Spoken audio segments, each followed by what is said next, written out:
2024 a été une année très intense sur le plan du numérique à la PHP. C'est d'abord l'événement exceptionnel des Jeux Olympiques et Paralympiques de Paris.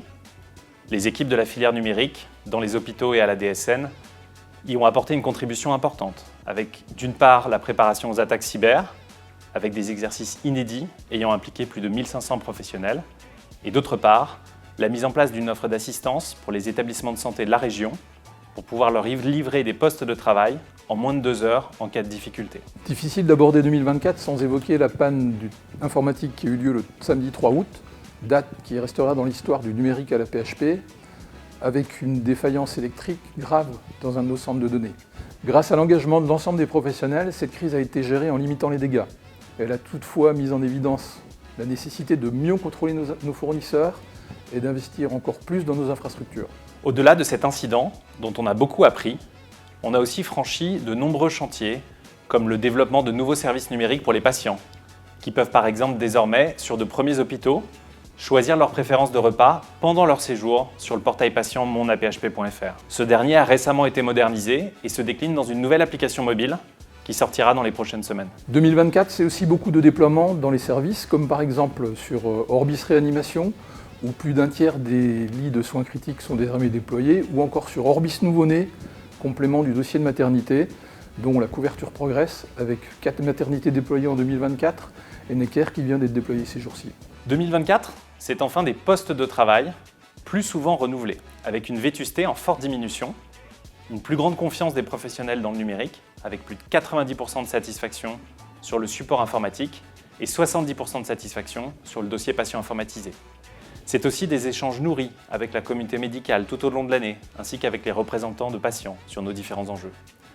La filière numérique, c'est plus de 1000 professionnels, chefs de projet, techniciens, etc., qui travaillent dur à votre service. Par exemple, pour limiter au maximum les interruptions sur les différentes applications. En 2024, Orbis, c'est 99,5% de disponibilité, en excluant le mois d'août, soit un demi-point de plus que l'an dernier. Retrouvez ce qui a marché, ce qui a moins bien marché dans notre bilan. On vous invite à y jeter un coup d'œil pour constater que le numérique à la PHP, ça avance. En 2025, nous souhaitons poursuivre notre démarche de transparence avec la publication de nos priorités opérationnelles, volontairement réduites et regroupées en 7 catégories, afin de permettre de focaliser notre effort et de gagner en efficacité au service du soin et de la recherche. Notre volonté pour 2025 sera, en résumé, de faire moins, mais mieux, parce qu'il est crucial de concentrer notre effort pour mener à bout les projets engagés. Diminuer la diversité de nos services numériques, c'est pouvoir dégager des marges de manœuvre pour améliorer les services rendus et pouvoir investir dans des sujets d'avenir comme sur la télésurveillance des patients à domicile par exemple. Parmi nos chantiers prioritaires, nous pouvons évoquer la préparation du déploiement en 2026 d'un nouvel outil de gestion des lits basé sur la solution Silbo qui devrait nous aider, avec les cellules de gestion des lits, à fluidifier les parcours des patients dans les différents services hospitaliers. Notre attention sera également focalisée sur de grosses migrations informatiques en préparation. C'est par exemple le cas sur notre logiciel de gestion financière SAP, en visant une mise en ligne en 2027. C'est aussi le cas sur notre dossier patient informatisé Orbis, sur le chemin de la nouvelle version Care4You, prévue pour le milieu d'année 2026. Cela permettra l'accès à de nombreux modules très attendus, comme un nouveau parcours pour les soignants, avec par exemple la gestion des drains et des cathéters, ainsi que des fonctionnalités essentielles sur l'ambulatoire. L'enquête annuelle sur Orbis va démarrer dans quelques jours. Nous vous invitons à nous partager vos retours qui seront précieux pour faire évoluer Orbis dans cette perspective. Nous avons également beaucoup de travail dans la poursuite de la modernisation de nos infrastructures, avec par exemple, dès le mois d'avril 2025, l'amélioration du Wi-Fi pour les patients, le public et les étudiants. Nous pouvons par exemple vous partager 2 chantiers imminents.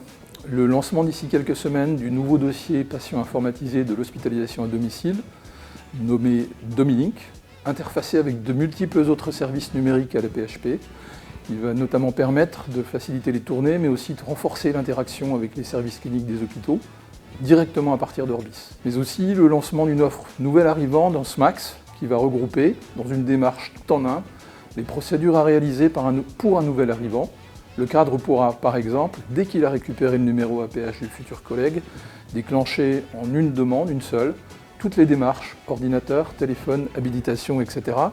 et également suivre leur avancée. Pour en savoir plus sur tous les chantiers, je vous invite à aller voir sur l'intranet les priorités 2025 sur les services numériques à la PHP.